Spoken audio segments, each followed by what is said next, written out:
Greetings, everyone. Welcome to Healing Me First, stories of breakthroughs, transformations, and healing. I am here with the lovely Lisa Bin of Stush in the Bush. Stush in the Bush. Bins, Bins. All right, so I'm gonna add so Lisa Bins of Stush in the Bush. We're gonna say it proper. And she is in Tree Hill, Jamaica. Welcome, Lisa. How are you? I'm good. I'm really, really good. I'm excited to be chatting with you this morning. Yeah, I'm good. I'm good. Yeah. So, guys, I just want you guys to know, and you may or may not have seen me talk a little bit about my experience in Jamaica. I was there December 2022, just spending some time, some downtime, and had the wonderful opportunity to go to and experience Stush in the Bush, Lisa Benz and her lovely husband, Chris Benz, and the beautiful farm to table experience that they curate. So, I was like, I gotta talk to Lisa. I gotta just check in with her. It's just a magical space, magical just experience. And I just saw a lot of similarities between myself and Lisa and just wanted to vibe with her for a little bit. So Lisa, tell them a little bit about yourself, your background, where you from, what you up to. So I am originally from Barbados. I was born in Barbados. My parents immigrated over to the States when I was about 18 months. So I never actually went to school in Barbados, but my mother used to make sure that my sister and I went home every summer. So we never actually spent a summer in the United States of America until we were like, at least until I was like 16. We went home often. So there's always going to be that Caribbean connection that's there. I was an educator. I lived in New York. I used to teach high school English. And that was, one of the greatest joys of my life. I would say connecting with young people is always something for me that's very invigorating. And, I love a good story and love a good book. And being able to share that with young people, I think is something that's very special. Um, so that, went on to become, assistant principal in New York. And I have a daughter. Um, and she was at the time about to go off to college. And I sort of had kind of had enough of New York City and just the Board of Ed, just in general. It was going in directions that I think were not necessarily the direction that I wanted to be going in. And I had kind of made up my mind that I was going to, come to a halt. So I kind of figured at that time, though, that I would be moving to like, Chicago or, LA or, you know, New Orleans or Savannah or one of those places. And then I met this Rastaman and changed my entire life trajectory, Yes, you did. disruption at its best, At its best. um, and pure disruption. And then my life is, now in Jamaica. So, I mean, I don't think that there are very many people that get to, really honestly change midstream their entire worlds and be successful. So I feel like, it was definitely divine timing. It was definitely very much about, you know, what we were doing and linking my spirit to this man and how I sort of was going to make my way elsewhere. Things in New York were just like collapsing. My mother passed away, which really kind of like changed quite a lot for me as well. Because, I think often we feel like we can't make those transitions because of the people that we love. And, I remember my aunt saying to me very distinctly that, it's clear that your mother felt it was her time, and so, she had been very sick. She was diabetic. Mm. And diabetes is one of those things that kind of leads to so many other things. So it was definitely I think, very poignant that I met a man who was very much into health and well-being and all of those things. And I kind of, at that time, I sort of gave up meat completely at that point.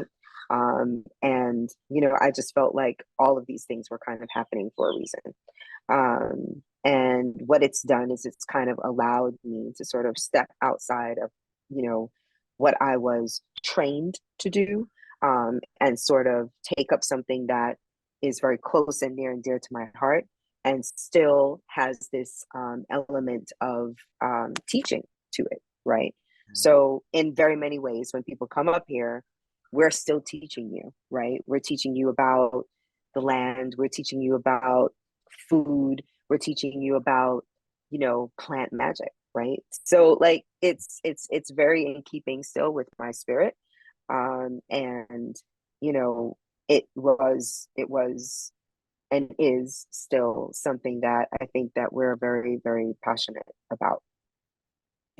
So I think about like family and some of the things that you talked about, like your mom having diabetes, and almost like there's this hmm thing that the next generation has to decide that they're going to do. They're either going to hmm continue doing things the way tradition has lent itself to us doing it, or we can shift the narrative and do something completely different and change the narrative and just like recreate, reimagine what our lives could be like.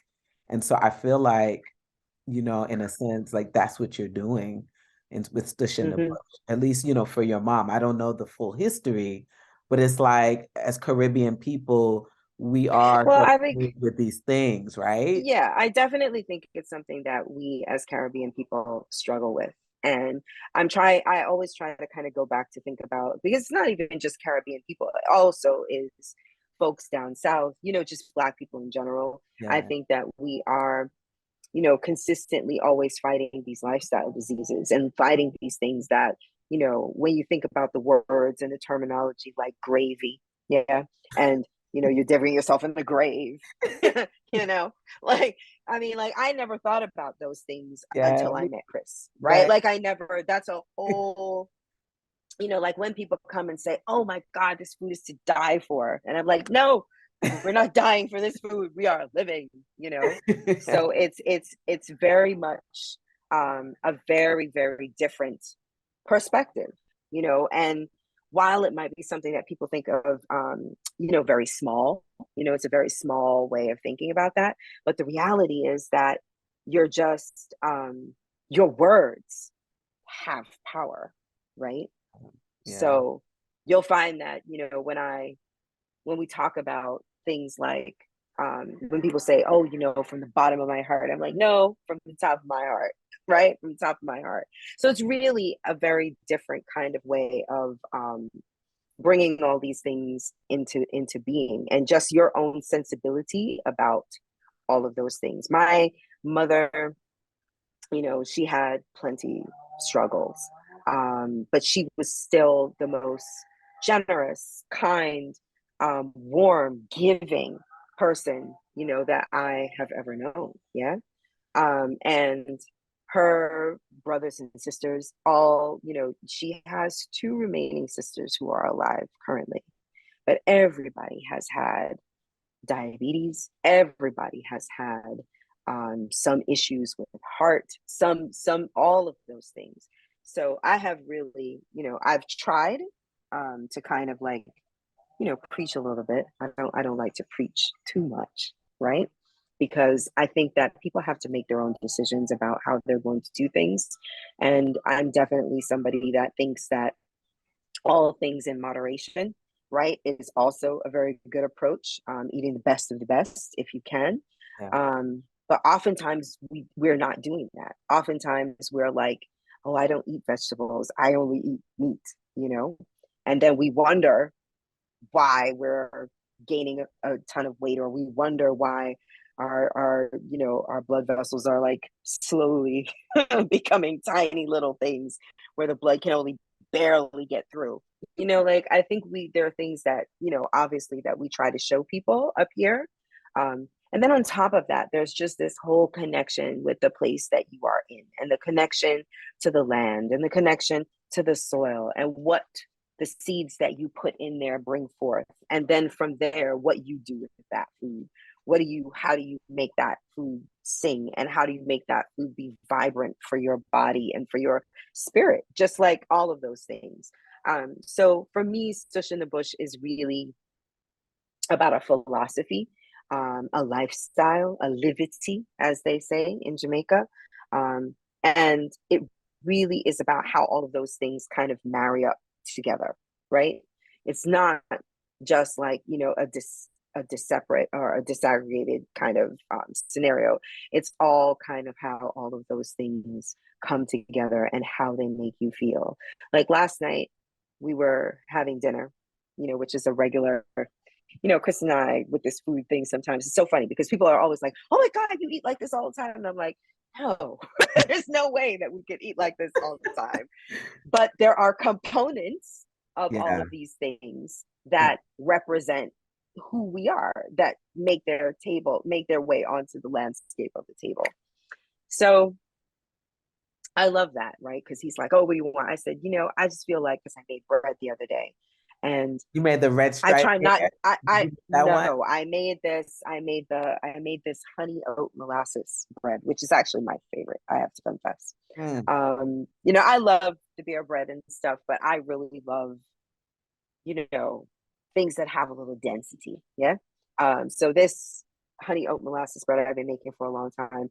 It took me forever to write a recipe for it because I really just freehand. I still freehand it. I don't really follow a recipe. I just go with what The moves feeling me is. in the moment, That's right. and I kind of got go with that, right? So I made this bread, and we had 2 loaves of bread, and I sent one to son. He was going to do some work at a farm in St. Thomas on Monday, so I sent one of the breads, and the other bread I kept. And then I just said to him yesterday, I was like, "We have been having too much bread because I baked this bread, so like no more bread tonight."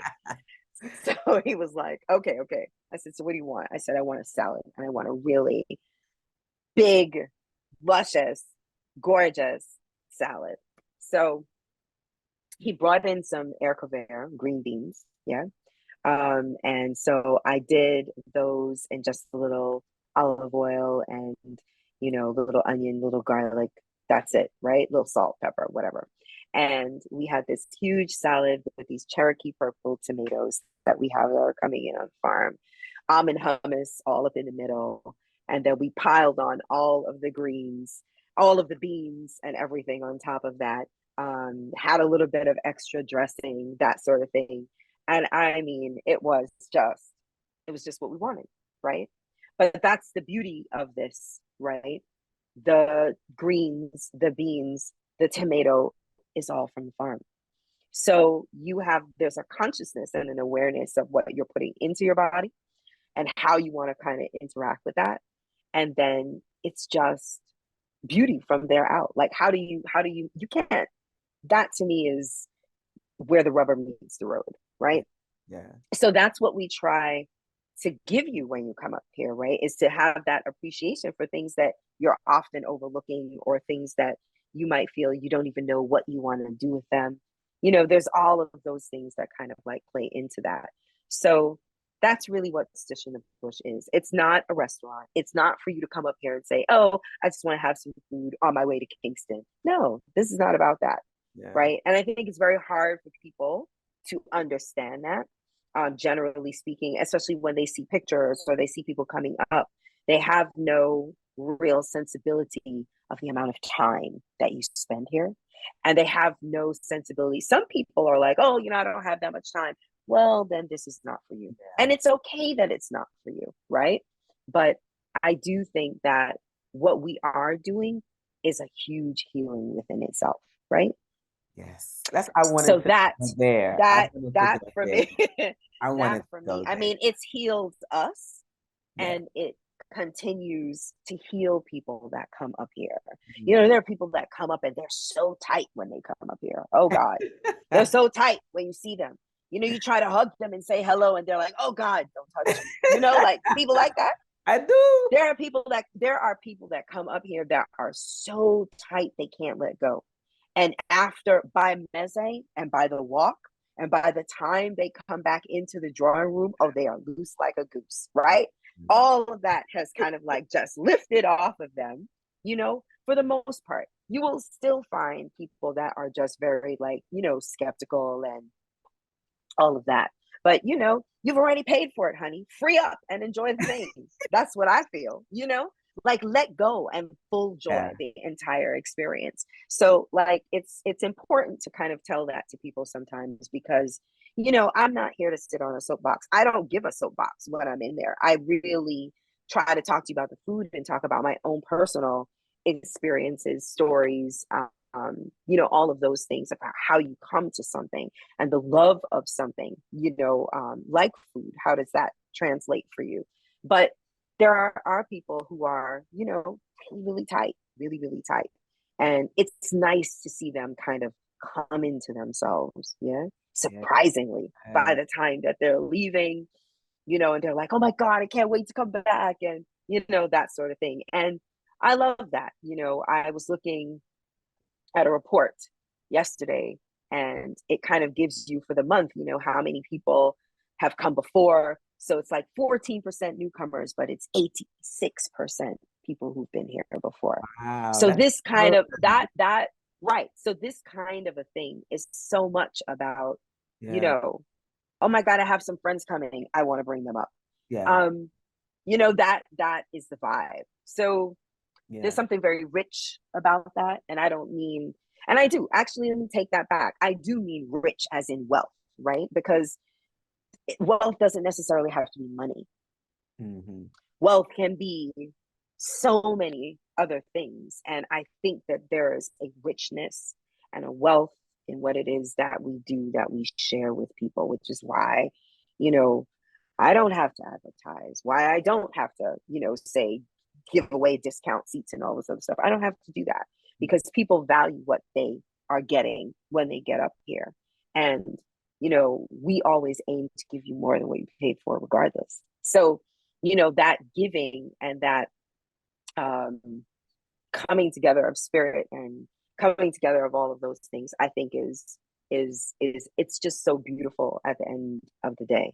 It's exhausting, but it is beautiful, Let me because say you're giving this. so much of yourself. You're giving so much of yourself. I'll tell you what, I mean, like when I was there, so first I want to give you some feedback. My son, I brought my son. I don't know if you remember Solomon. Yeah, I do. Yes. And Solomon initially, he's like, "What? We're gonna be there for how many hours?" And he was completely inspired when he left. He was just Yeah. like, he fell in love with Chris. He just Yeah. bonded, Yeah. they bonded. And he was just like, wow, this was beautiful. 14, okay, 14. And to Yeah. Yeah. just, I think, I love that it's a healing space. And, I guess I hadn't thought about it like that, but the way you're describing the transformation that people have Mhm. from the time they walk through the door to the time they leave the hill, it's Oh a yeah. healing journey Yeah. for people and them Yeah. really remembering and really connecting back to the earth. You know what I mean? Because when you start going into Yes. medicinal aspects of the different plants that people haven't even heard of before, particularly even if they're Right. from Jamaica, because a lot of the folks that I experienced when I was there, they were from different parts of the They're island. Jamaican. Hmm. And I Hmm. was like, wow. And some of them didn't even know some of the herbs and the things that Chris was pointing out. So I was like, wow, everyone needs a moment to reflect, to rest, to rewind, to remember, to heal.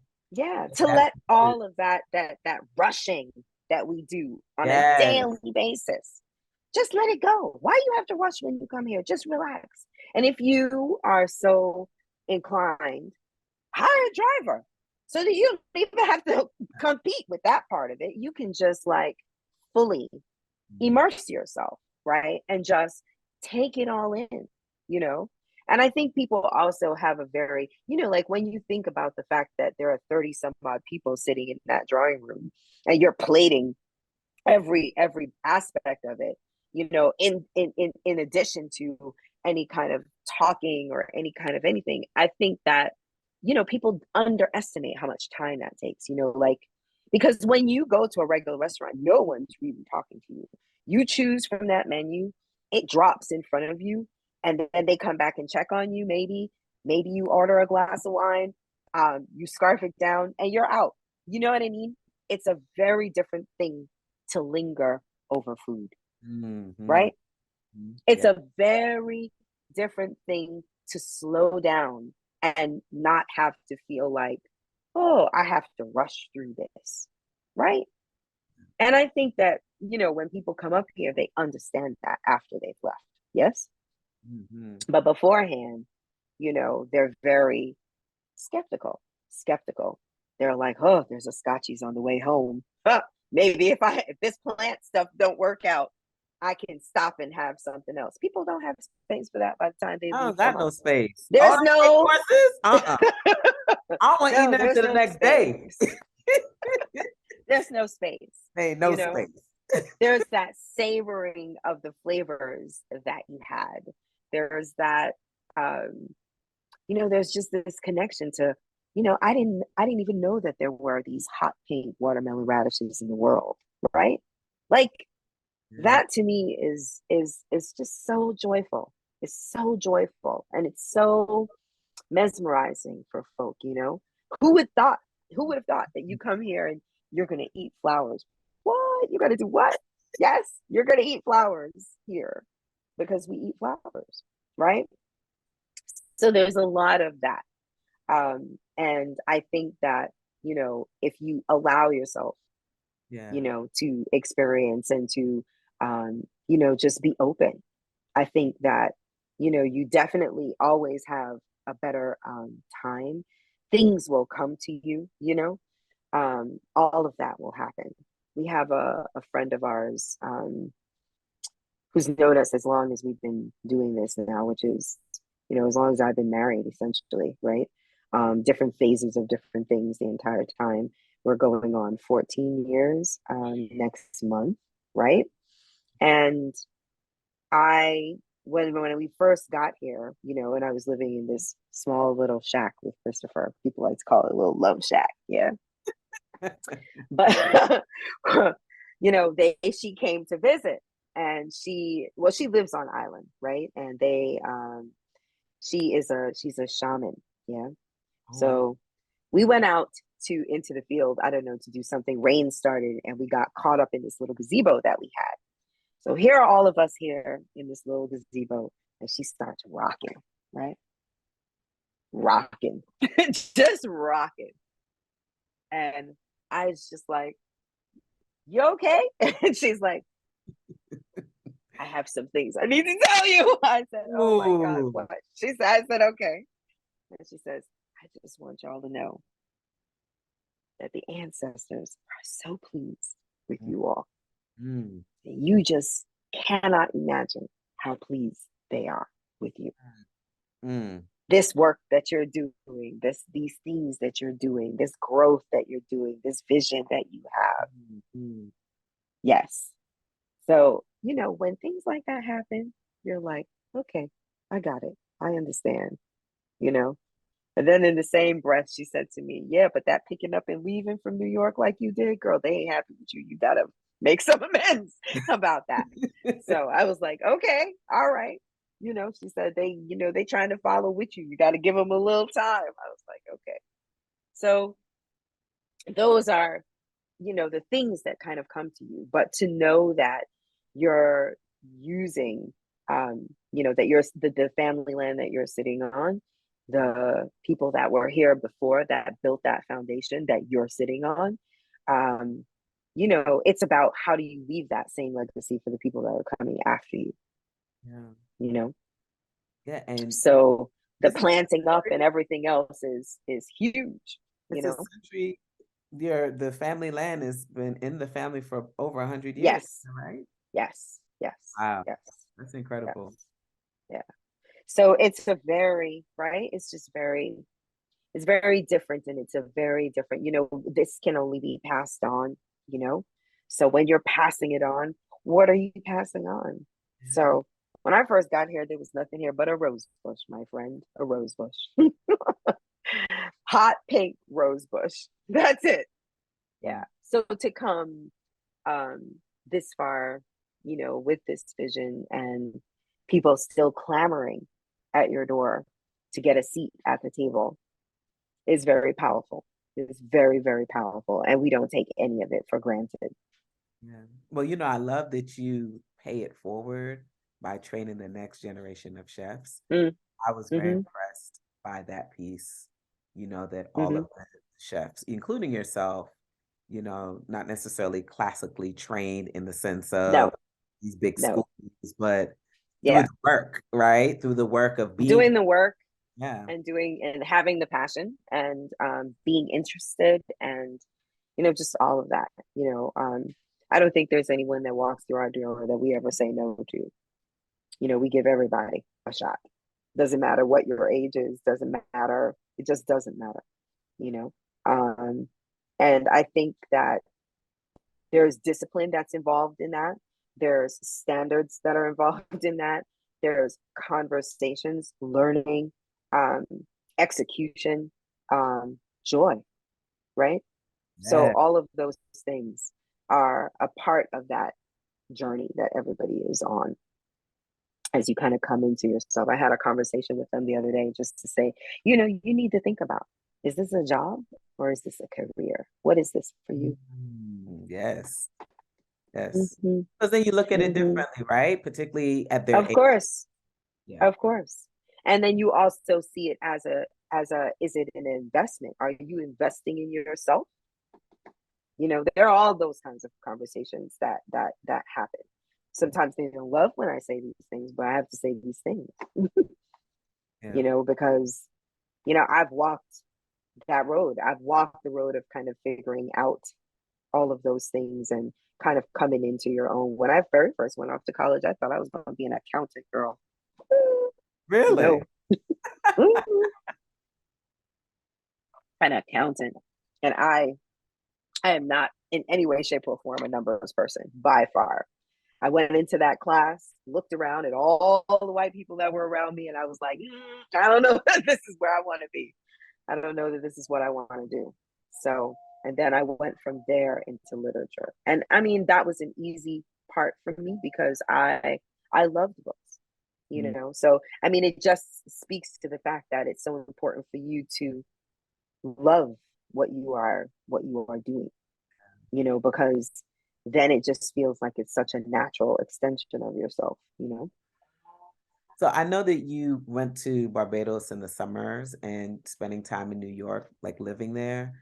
Did you find it was a difficult transition moving to Jamaica, or was it very easy for you to move to Jamaica? I think there's two things that sort of like come up for me with that. One, um Chris was really good at understanding that, what I was coming from and, where I was going. But I also think that your headspace has to be correct, right? Um, I was ready for a transition. I had the apartment, I had the car, I had the everything, all the accoutrements that I wanted to have in New York City, I had, right? So for me, I wasn't necessarily looking to have same, Mm. right? I was looking for something different, right? And my spirit was looking for something different. Um, so, and I didn't know that at that time, let's say, but there's something very, very magical about having less. There are lessons in that. And in addition to that, it was just, the simplicity of life, um, is something that's just so beautiful, right? Because here I was in this little cabin. I had no running water. I had no stove to cook on. I had no electricity, right? Every night was candlelight. Um, every night was warm baths with flowers and, you Mm. know, eucalyptus and all of that. Every night was a big ass fire, right? And conversation, conversation, conversation. So I was good. I was really, really good. Sounds I mean, good. there are moments where I feel like I was better than I am now. Trust me, Yeah. because there is an appreciation for things that you have that you don't really get unless you just lose everything else. Yeah. That's so it. That's so it. Yeah.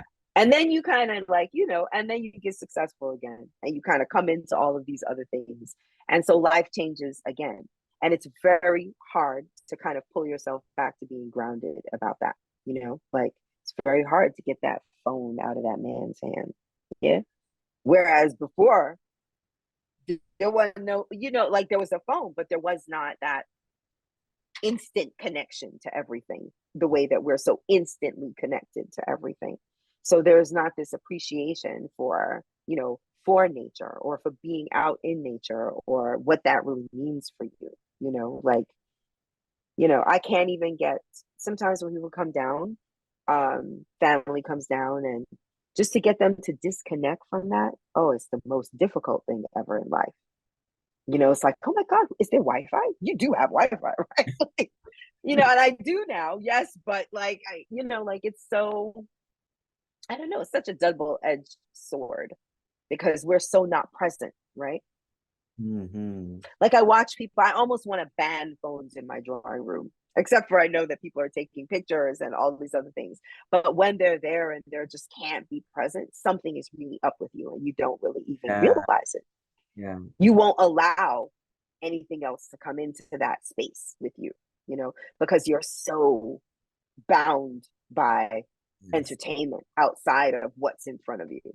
Yes. And you're like, I love what you said. It is a double-edged sword because on some level they want to share what they're experiencing with others. They want to capture Mm-hmm. those moments, but it's almost like, no, this is about you right here, right now. I had to tell my son Right.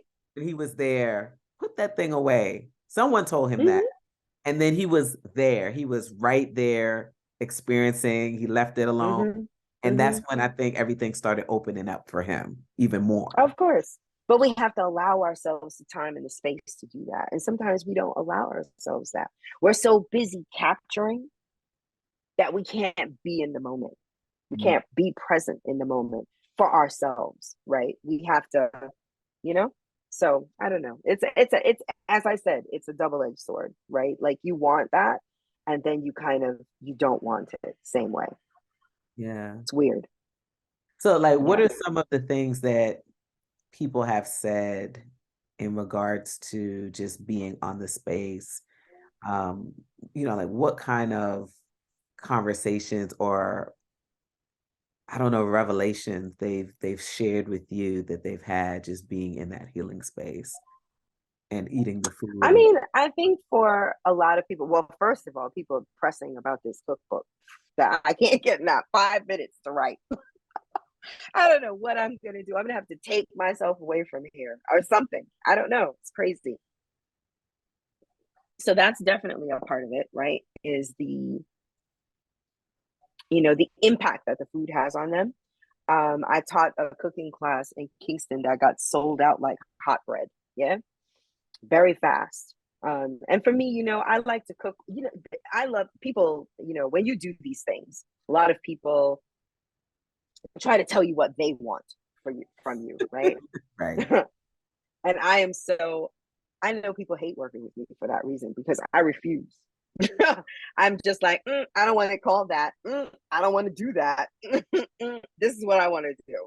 But if I'm called to do this thing, then I want to do it the way I want to do it. And I want to do it where, it's the things that I love because I can always share with you the easiest, the things that I love, right? The things that are like people are like, oh, are we going to get a recipe for this? No, you're going to pay attention to what you're doing and the flavors that sing for you, and you're going to go with that. That's how you're going to deal with it. So one is, this need for this desire for a cookbook or a desire for a class or some way that they can engage and prolong the experience, right? The other is that people take home things like products and stuff to recreate Stush at home, right? So there's that part of it as well. Um, and then for other people, you get back these incredible emails about the experience, how it was life changing, how it impacted their children, um, you know, just expressing the desire to wanting to come back, um, really seeing the connection between um, food and health, right?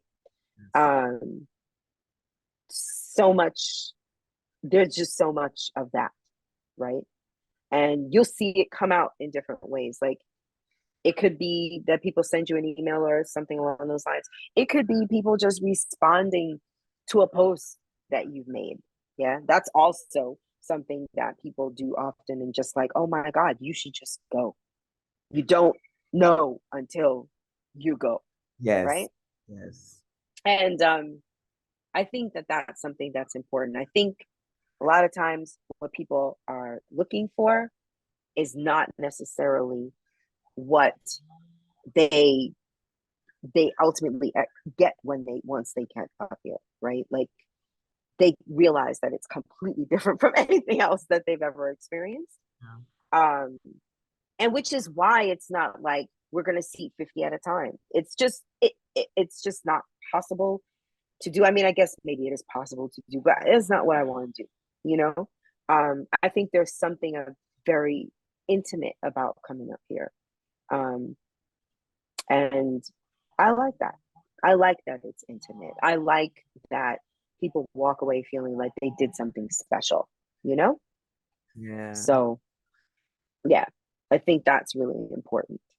And I'll tell you for me, yeah, I yeah. was and coming from the States, I was in Jamaica for about 2 weeks, shifting from one career to being full-time Chef Bee and all of this. Hmm, hmm, And it was just so inspiring and I always feel like chefs and just people who are creatives, they need to step away from their regular circumstances, their regular day to day, hmm, so that they can hmm. be inspired. They Yep. can think differently, they can taste differently, they can smell differently, feel differently.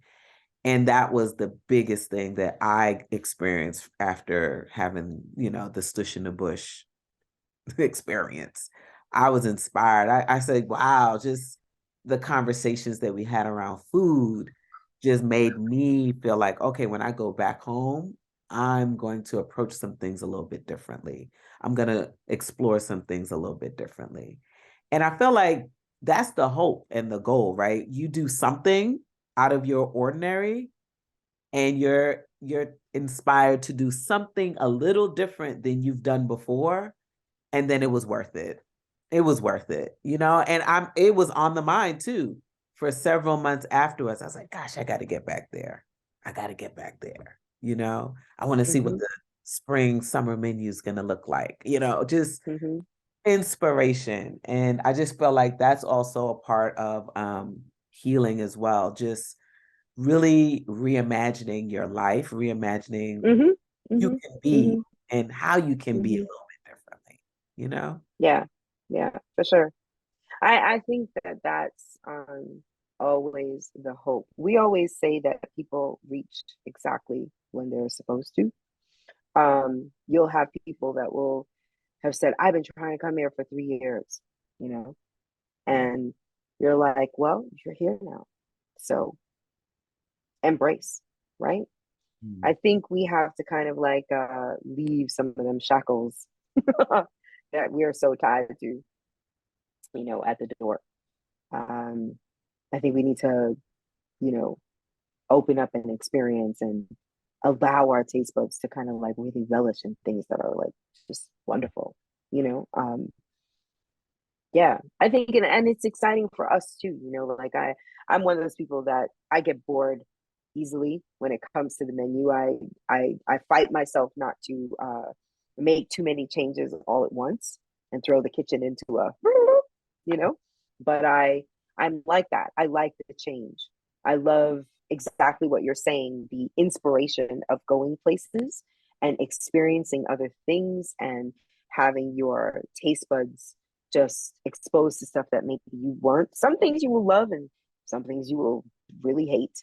But, you know, the experience of it is something that you'll carry with you forever. Hmm. So we always hope that that's what happens, that you carry that with you, wherever you're going. Um, you know, and it's just something that comes full circle, you know. So yeah. So what's next? What's next for you guys, or specific? Oh God, this cookbook. Good God, the So is cookbook. it gonna happen, lady?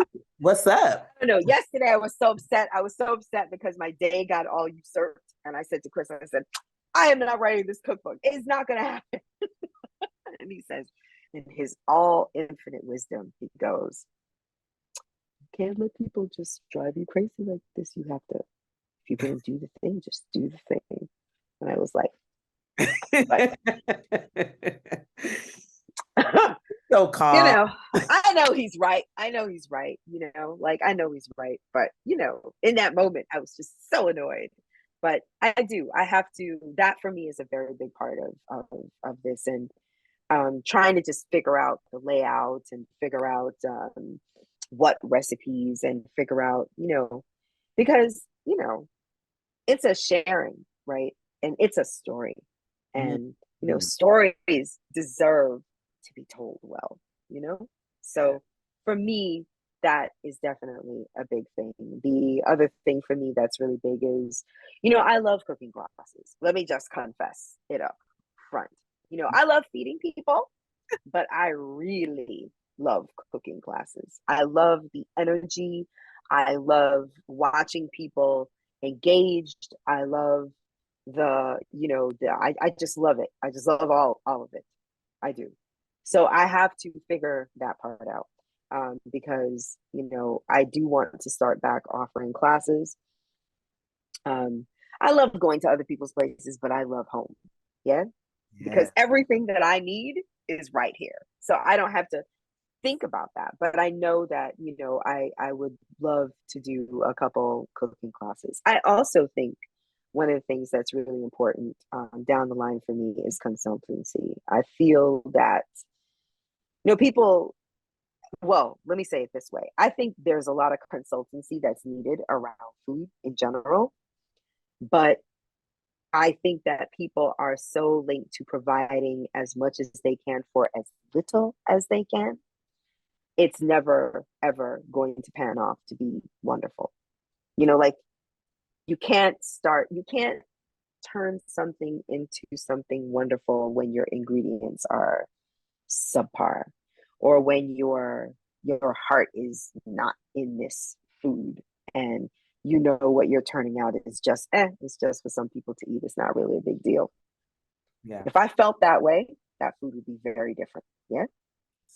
Yeah. So I do think that there is some consultancy. I do think that there's some easy ways of doing things that people can really do, but people generally they don't want to pay you for that. They want your intellectual property, and they want your, thoughts about things, but they don't want to pay you for it. They basically want you to kind of almost morph it over for free. And those days for me are over. I've paid my dues. And that if you want transformation and you want people to have transformative experiences, then you got to pay for that. You have to pay for that. Because That's that's the not, value. That's it's the not value. exactly. It's very much all of those things. So I really feel like those are, it's just important stuff, you know, and I think that people want that, you know, when you are going someplace and you're spending $600 a night or more, yeah, or whatever, even if you're spending $300 a night, I want somebody to think about the food I'm eating. I want somebody to think that that food, food is important. It's very hard to to go places and to have these really great experiences and the food is terrible and you're hungry all the time. It's impossible to enjoy. Right. Um, Mm. it is. It's impossible to enjoy. You have to be well fed, you know, and you have to have a certain ease to the entire experience as well. So I feel like all of those things are very important, but they're often overlooked. Yeah. So the food sometimes is overlooked. And I know that it's something that even I feel here in Jamaica that we need to work on big time. You know, like I can't tell you how much fries I've eaten in the last little while. It's not a good scene. You know, like I mean, how much fries can you eat? Really?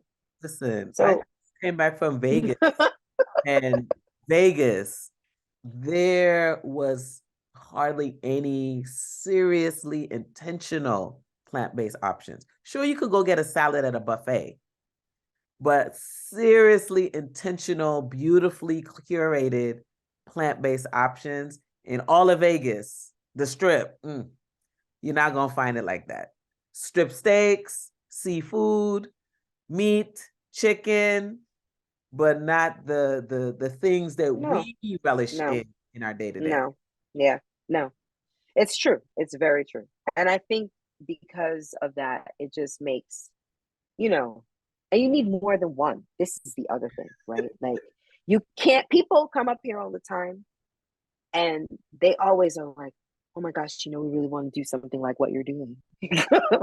And, you know, but we wouldn't want to like copy you and stuff. I was like, listen, do whatever it is that Yeah. moves you, right? Because it's a big island and you can't come to me to eat all the time. You got to have some other options out there that are, so Right. you can't have a Yeah. destination experience Yeah. with one place to go eat. It can't work, you know, like, so you have to have these other options. And Yeah. the option cannot only be ITEL stew, guys. Yeah. It just can't, you know, like, I love that. I love that. You go to a restaurant and they're like, you know, here in Jamaica, you go to a restaurant and you walk in the door, you sit down and you start to order and try to ask questions and all of them. And the waitress is like, oh, let me go get the chef, right? Chef comes out, takes one look at Chris and one look at me and says, why y'all didn't say y'all was coming to the to the restaurant? And I was like, truly, because it's not really going to make a difference. Yeah. Basically, what you have to work with is what you have to work with. You know, he's like, you know, whoa, oh man, we're going to really make something special for you. We're going to make something special for you.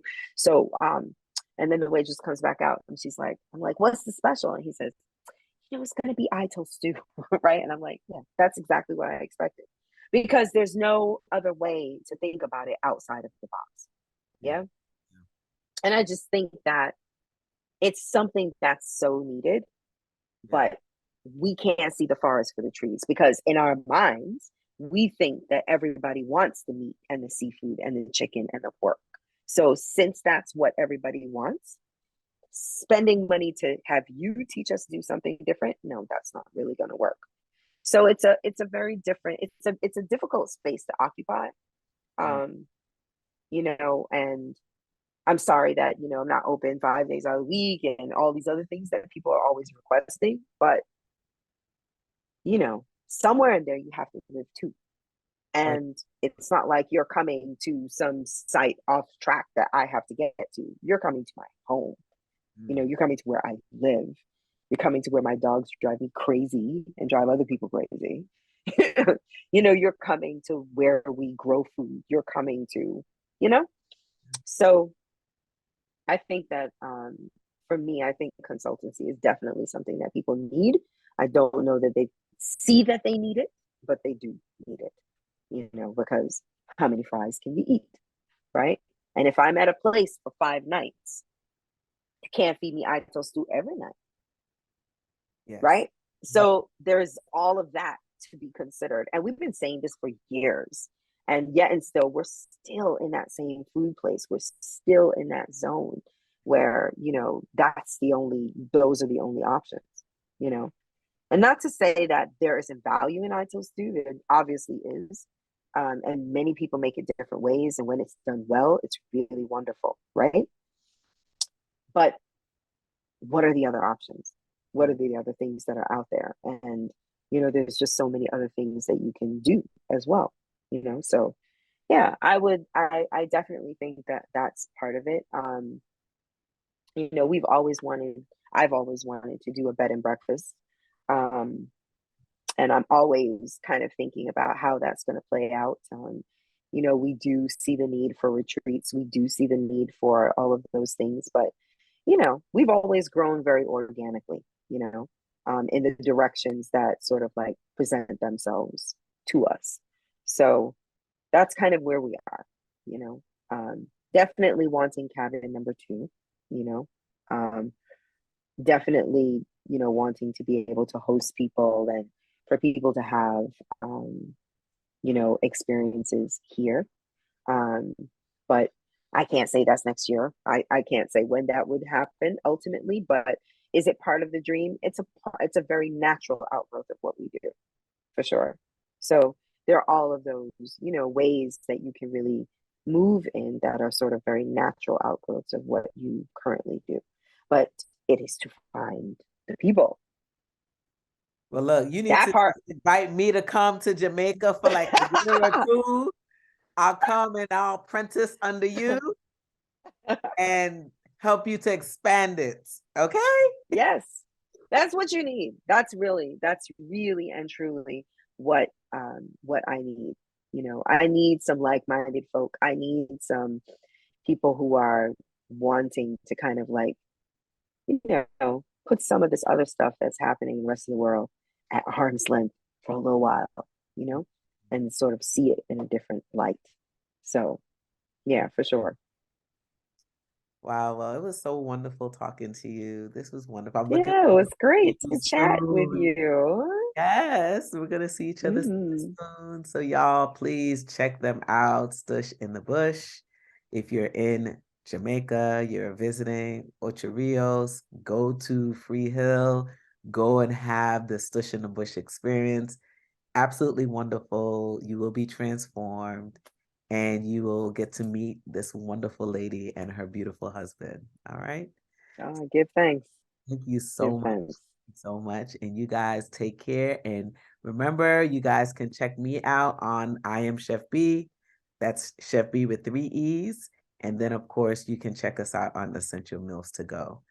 Y'all, take care and have an amazing, amazing day. Peace.